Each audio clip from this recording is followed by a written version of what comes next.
اعوذ باللہ من الشیطان الرجیم بسم اللہ الرحمن الرحیم وَيَا آدَمُ اسْكُنْ أَنْتَ وَزَوْجُكَ الْجَنَّةَ فَكُلَا مِنْ حَيْثُ شِئْتُمَا وَلَا تَقْرَبَا هَٰذِهِ الشَّجَرَةَ فَتَكُونَا مِنَ الظَّالِمِينَ فَوَسْوَسَ لَهُمَا الشَّيْطَانُ لِيُبْدِيَ لَهُمَا مَا وُرِيَ عَنْهُمَا مِنْ سَوْآتِهِمَا وَقَالَ مَا نَهَاكُمَا رَبُّكُمَا عَنْ هَٰذِهِ الشَّجَرَةِ إِلَّا أَن تَكُونَا مَلَكَيْنِ أَوْ تَكُونَا مِنَ الْخَالِدِينَ وَقَاسَمَهُمَا إِنِّي لَكُمَا لَمِنَ النَّاصِحِينَ فَدَلَّاهُمَا بِغُرُورٍ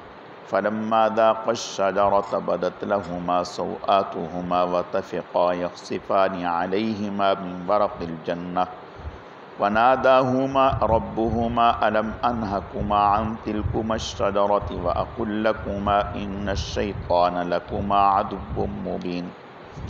قَالَا رَبَّنَا ظَلَمْنَا أَنفُسَنَا وَإِن لَّمْ تَغْفِرْ لَنَا وَتَرْحَمْنَا لَنَكُونَنَّ مِنَ الْخَاسِرِينَ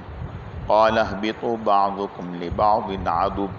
وَلَكُمْ فِي الْأَرْضِ مُسْتَقَرٌّ وَمَتَاعٌ إِلَىٰ حِينٍ قَالَ فِيهَا تَحْيَوْنَ وَفِيهَا تَمُوتُونَ وَمِنْهَا تُخْرَجُونَ اور اے آدم ٹھہر جائیے آپ اور آپ کی اہلیہ جنت میں، بس دونوں کھائیں جہاں سے چاہیں اور اس درخت کے قریب نہ جائیں ورنہ تو ہو جائیں گے آپ ناانصافی کرنے والوں سے۔ وسوسہ ڈالا ان دونوں کے لیے شیطان نے تاکہ کھول دے ان دونوں کے لیے وہ چیز جو ان دونوں کی چھپی ہوئی تھی ان کے ستر سے، اور کہا شیطان نے نہیں منع کیا تمہیں تمہارے رب نے اس درخت سے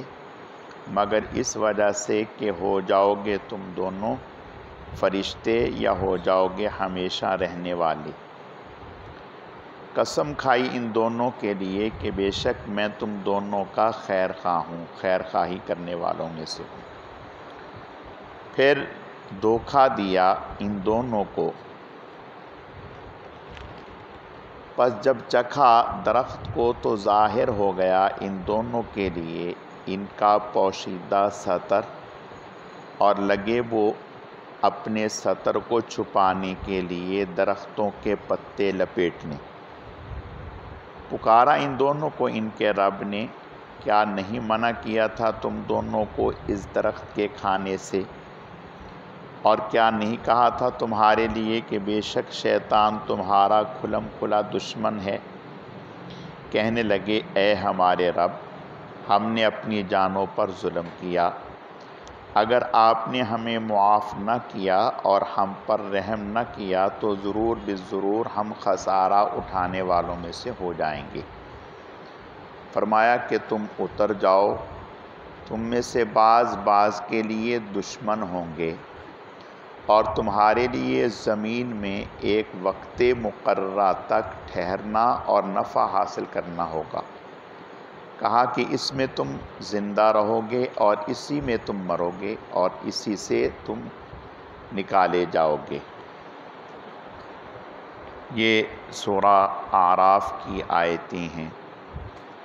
ان آیتوں میں اللہ رب العزت نے حضرت آدم علیہ السلام کا ذکر کیا ہے، جو کہ پہلے پارے میں بھی اللہ پاک نے ذکر کیا تھا۔ حضرت آدم علیہ السلام کو اور ان کی اہلیہ کو اللہ پاک نے جنت میں ٹھہرا دیا اور یہ فرمایا کہ تم جنت میں رہو، کھاؤ پیو، کوئی رکاوٹ نہیں، لیکن اس درخت کے قریب نہ جانا ورنہ تو تم ناانصافی کرنے والوں سے ہو جاؤ گے۔ تو شیطان نے حضرت آدم علیہ السلام اور حضرت حوا ان دونوں کے دل میں وسوسہ ڈالا اور کہا کہ اللہ پاک نے تمہیں جو منع کیا ہے وہ اس وجہ سے منع کیا ہے کہ کہیں تم فرشتے نہ بن جاؤ، یعنی اگر اس درخت کو کھاؤ گے تو تم فرشتے بن جاؤ گے، اور اس درخت کو کھاؤ گے تو ہمیشہ ہمیشہ یہاں رہنے والے بن جاؤ گے اور یہاں سے ہٹو گے نہیں۔ اور پھر ساتھ ہی قسمیں بھی کھائیں، وَقَاسَمَهُمَا إِنِّي لَكُمَا لَمِنَ النَّاصِحِينَ، قسمیں کھا کر کے کہنے لگا کہ یہ بات جو میں تمہیں کہہ رہا ہوں خیر خواہی کے طور پر، صحیح جذبے کے طور پر کہہ رہا ہوں۔ اور اس سے پہلے کبھی حضرت آدم علیہ السلام اور حضرت حوا علیہ السلام کے سامنے اس طرح کا جھوٹ اور اس طرح کا فریب اور اس طرح کا دجل آیا نہ تھا۔ تو حضرت آدم علیہ السلام اور حضرت حوا علیہ السلام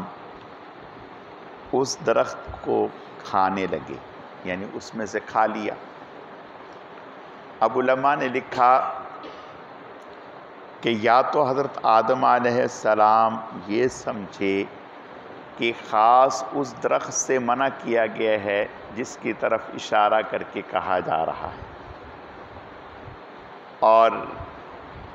یعنی یہ سمجھا کہ اس درخت سے منع کیا ہے، اس کی جنس سے منع نہیں کیا۔ جیسے مثال کے طور پر کہا کہ بھئی یہ جو پھل ہے نا یہ نہ کھانا۔ اب اس کا ایک معنی تو یہ ہے کہ بھئی اس درخت کا نہ کھانا، اور ایک معنی اس کا یہ ہے کہ یہ پھل جو ہے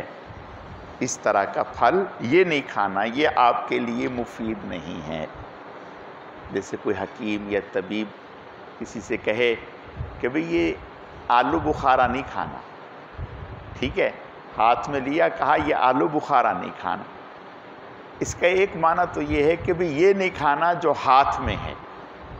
ایک معنی یہ ہے کہ آلو بخارا نہیں کھانا، خواہ یہ ہاتھ والا ہو یا کوئی دوسرا ہو۔ تو حضرت آدم علیہ السلام اور حضرت حوا علیہ السلام یہ سمجھے کہ شاید اس خاص درخت سے جس کی طرف اشارہ کیا گیا ہے منع کیا گیا ہے، باقی جنس سے منع نہیں کیا گیا۔ اور دوسرا اس کا دھوکہ اور فریب، حضرت نے بہرحال اسے کھا لیا۔ اب جب کھایا تو اس کے کھانے سے حضرت آدم اور حضرت حوا علیہ السلام ان کے سطر سے کپڑا ہٹ گیا، سطر ظاہر ہو گیا۔ جب سطر ظاہر ہوا تو جنت کے درختوں کے پتے جلدی جلدی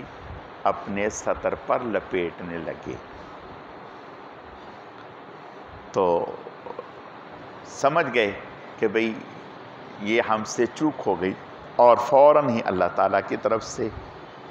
تنبیہ ہوئی کہ بھئی وَنَادَاهُمَا رَبُّهُمَا أَلَمْ أَنْهَكُمَا، کیا آپ کو ان دونوں کو اس کے کھانے سے منع نہیں کیا تھا؟ اب دیکھیں یہاں سے ایک بات سمجھ میں آتی ہے کہ حضرت آدم علیہ السلام نے کوئی آگے سے تعویل نہیں کی، بات بنائی نہیں،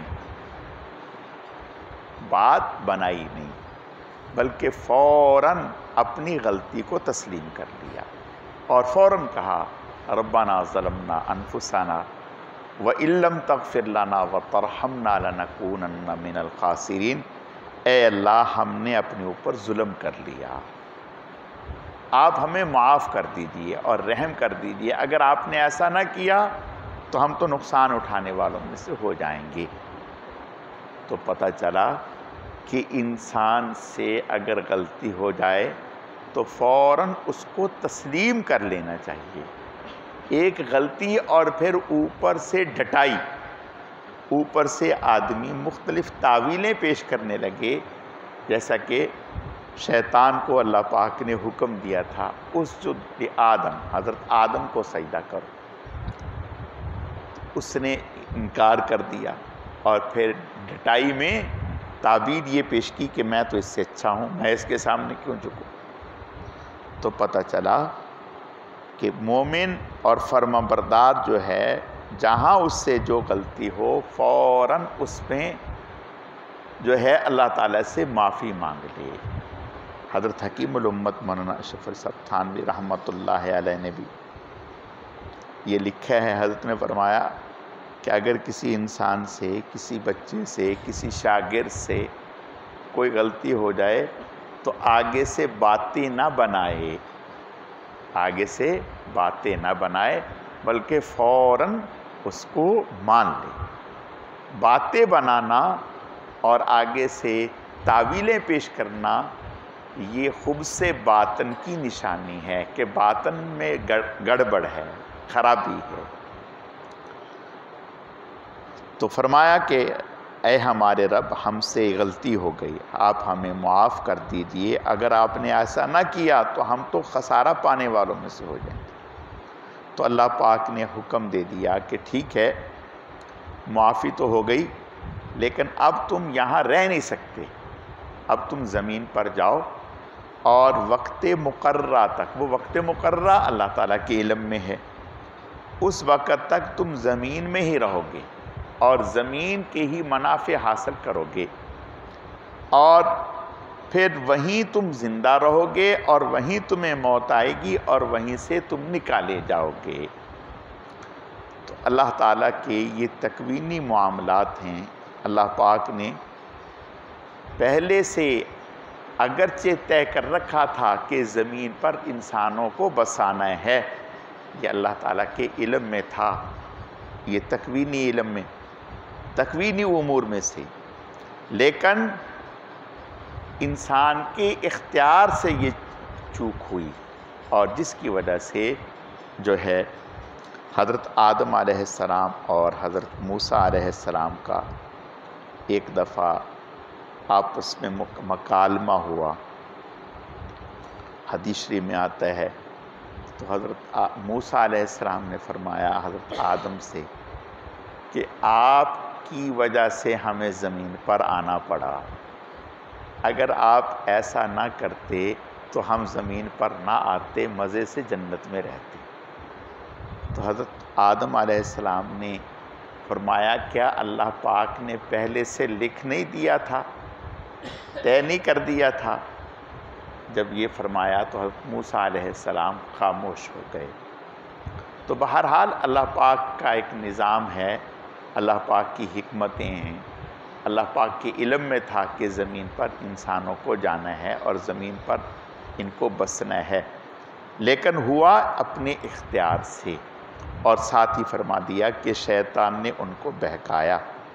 تو یہاں سے ہمارے لیے یہ سبق ہے کہ اگر کبھی شیطان کے بہکاوے میں ہم بھی آ جائیں، ظاہر ہے ہم تو قدم قدم پر شیطان کے بہکاوے میں آتے ہیں، ٹھیک ہے، تو فوراً احساس ہو جانے کے بعد اللہ تعالیٰ کی بارگاہ میں معافی مانگ لینا چاہیے، رجوع کر لینا چاہیے۔